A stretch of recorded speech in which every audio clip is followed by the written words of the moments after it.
And a delight to be here with you on Destination Uri's morning program, going out live all across the planet. And Martin's with me again, Martin Savage. Good to see you. Good to see you, Ron. My judo master of Warrenpoint. And I was saying about you this morning that what's happening? Oh, Andrew. Oh, I'm terribly sorry about that. One gets excited and one loses one's microphone, I see. Yes, that's terrible. But I was saying earlier that you were a man who, through practice, became an expert at your chosen sport, judo, and now, many generations on, you're still teaching. You've retired from school, but you're still teaching, you're bringing knowledge to young people. Yes. That's a very important, it's an almost sacred thing to be doing, Martin.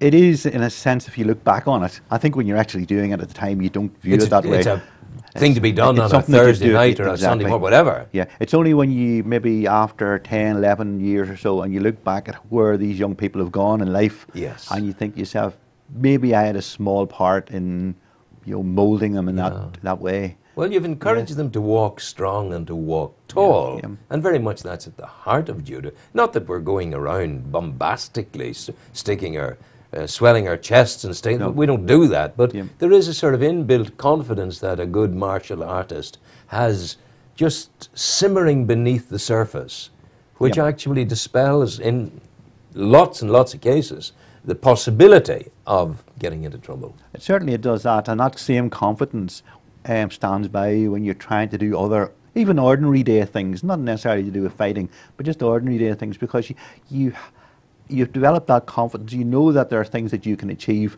maybe beyond what you thought you might have achieved yourself.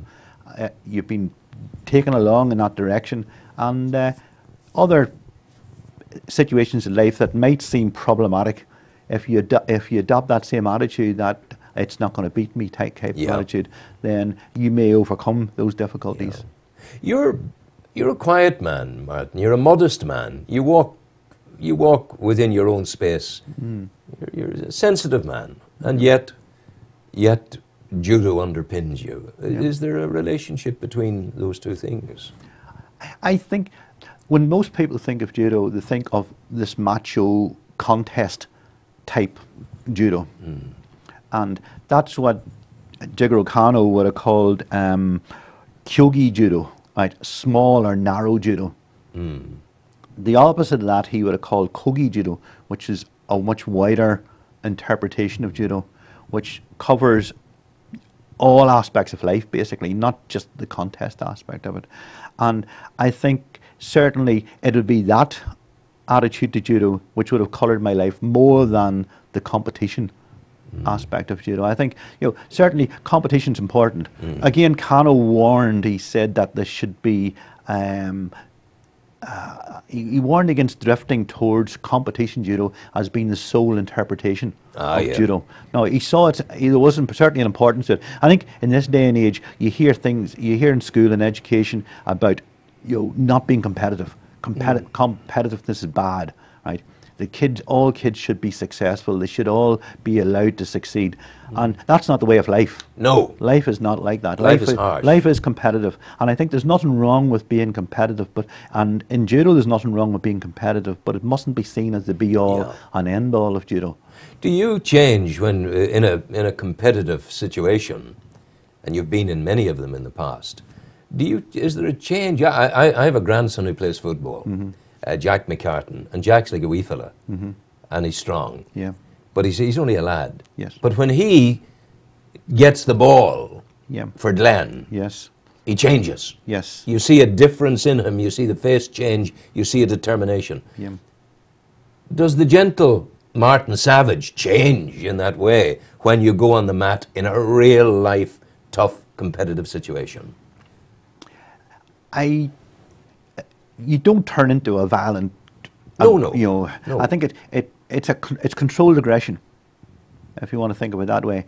It's doing what you need to do, but doing it in such a way that you get you get what you're trying to achieve without obviously damaging the other person. People see judo as being somewhat violent, and it's not really. No. It wouldn't be violent in the same way.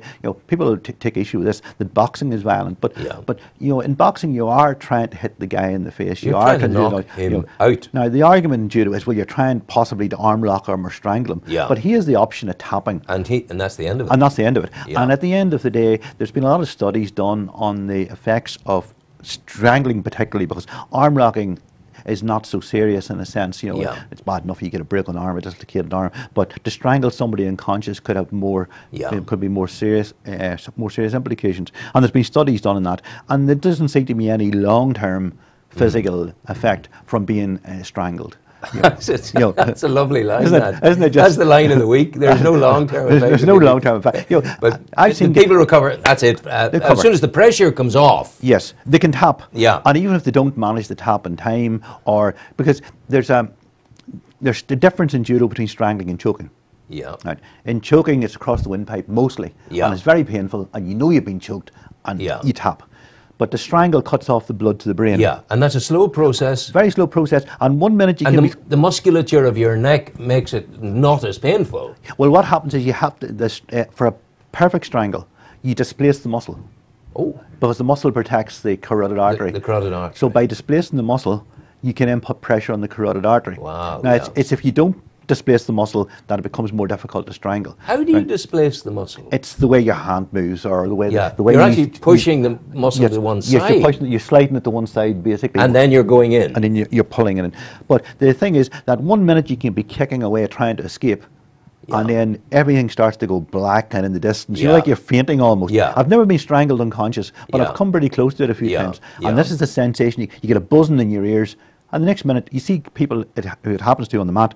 They're kicking away, and next minute they just collapse. But they come round, and they're not allowed to fight again after that day. For but I would much rather be in that situation than just punch, because that doesn't make sense to me. No, well, to me it doesn't. I know boxers will take issue with this.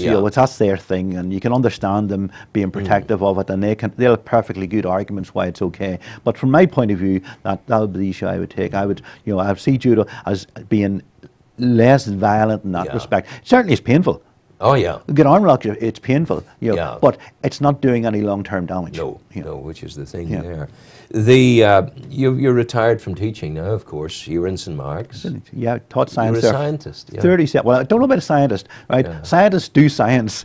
People who can't do science teach science. Good. I've heard that. So that's much to an easier one to talk about. Yeah. But the educative process continues beyond school, because you are educating young people in the art and the discipline of judo. Yep. Well, I don't take the junior classes now myself. Yeah. Right. I would take the. But you have done. I have done. Certainly up until maybe 4 or 5 years ago, I took the junior and senior classes. Since then, I'm now only taking the senior classes. Yeah.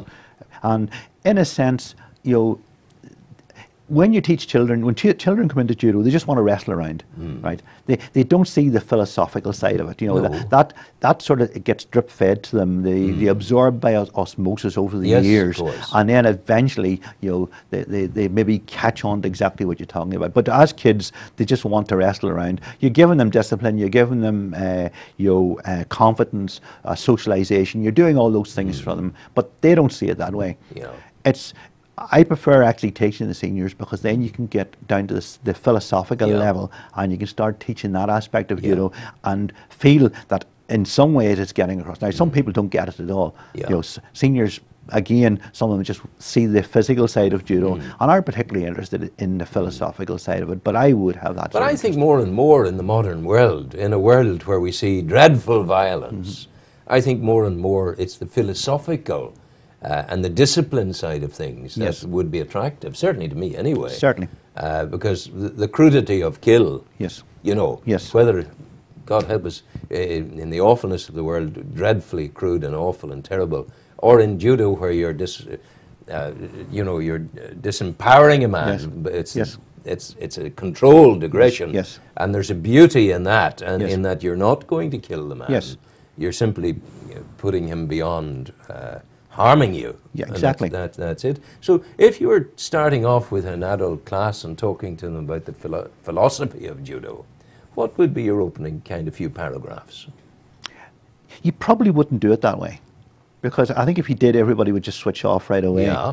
I think I teach judo, I teach the technique, and then I relate, the philosophy of it to the technique as it arises. But I wouldn't sit down and teach, a philosophical concept. Probably the first concept, the basic concept of judo, I had the kanji here 1 week for it, was Ziryoku Zenyo, which is maximum effect, minimum effort. Yes. Of not using more strength than you need to produce a certain effect.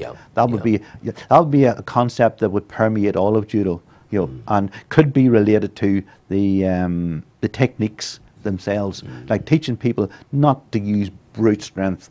Certainly there's nothing wrong with using strength in judo. I think this is a sort of an idea that people get, that judo is all namby-pamby, airy-fairy, you don't need to use strength. You do need strength, but you only use what is necessary, because any more than that is a waste of time.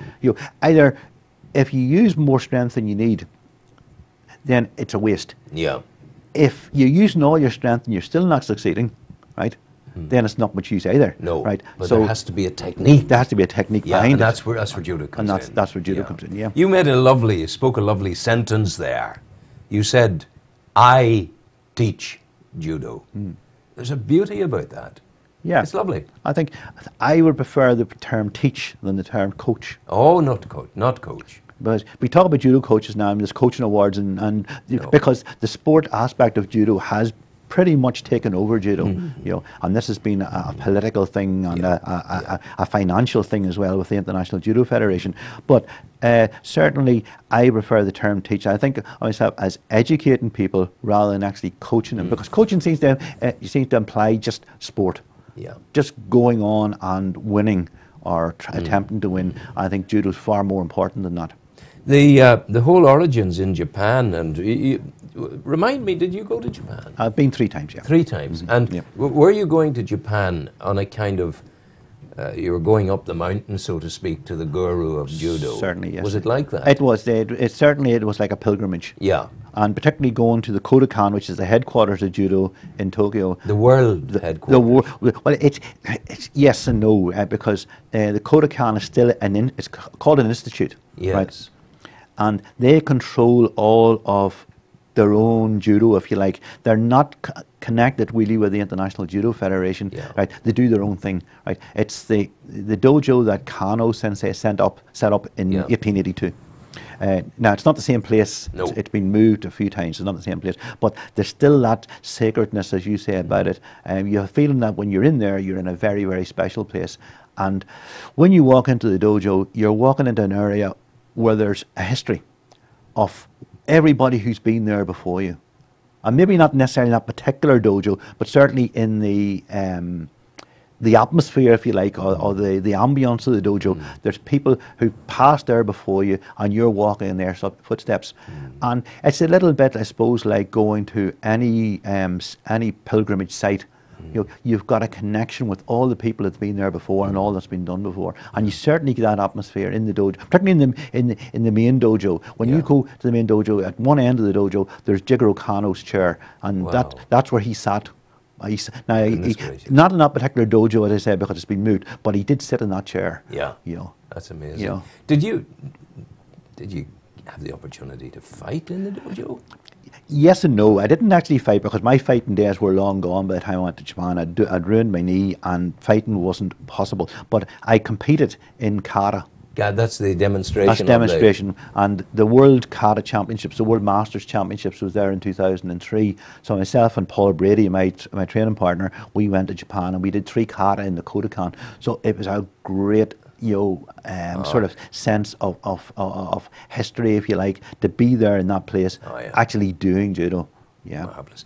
Well, listen, it's another discipline. It's the discipline of music that we're coming to now, the joy of music. And we had the absolute joy of having Zach Troughton in with us from Anuna, the group, world-famous group of a cappella singers. And they're in St. Coleman's College this Thursday night, singing beautiful music like Danny Boy, like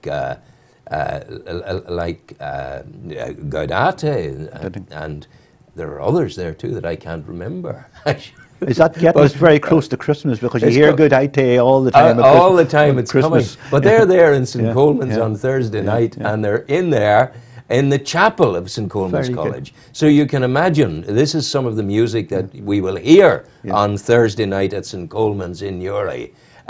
Well worth going to. It will be an absolute feast of musicality. Yes. And I recommend it to people to go to Coleman's for a Nuna's concert just before they head off around the world on Thursday night, around about 7:30, I think it is. But for now, we'll play, as we say farewell to you, we'll play Gaudete. God bless you. Gaudete. Thank God you bless for you too. coming.